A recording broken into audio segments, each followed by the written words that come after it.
వారం రోజులుగా వాతావరణ శాఖ తుఫాను హెచ్చరికలు చేస్తున్నా ధాన్యం కొనుగోలు చేయకుండా తమను నట్టేట ముంచిందని కాంగ్రెస్ సర్కారుపై మండిపడుతున్నారు రైతులు. నిర్మల్ జిల్లాలోని ఖానాపూర్ మార్కెట్ యార్డులో కొనుగోలు కోసం పోసిన ధాన్యమంతా వర్షానికి తడిసి ముద్దైంది. వరదకు కొట్టుకుపోతున్న వడ్లను కాపాడుకునేందుకు రైతన్నలు తీవ్రంగా శ్రమిస్తున్నారు.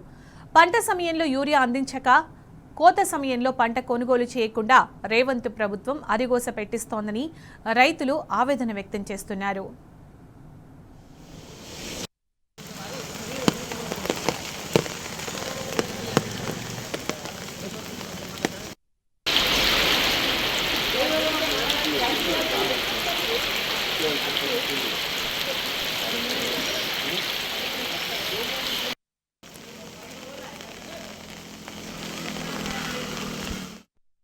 వడ్లు మొత్తం తడిసిపోయినాయి.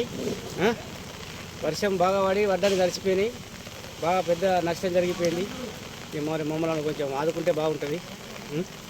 ఇది బాగా వర్షం పడ్డది, మొత్తం వడ్లను కొట్టేపోయినాయి. వడ్లు మొత్తం తడిసిపోయినాయి. ఇప్పుడేమో పందులు కోతులు అట్లా ఉండే, అప్పుడేమో యూరియా దొరకలేదు. ఇప్పుడేమో మార్కెట్ యార్డ్లకు వస్తే ఈడ మొత్తము గచ్చు కరకలేక కిందికేసి మొత్తం వరదలు పోయి వడ్లన్నీ కొట్టుకుపోవడం జరుగుతుంది. నయ్యి అయితే మినిమం చాలా అడ్డు కొట్టుకుపోయినాయి.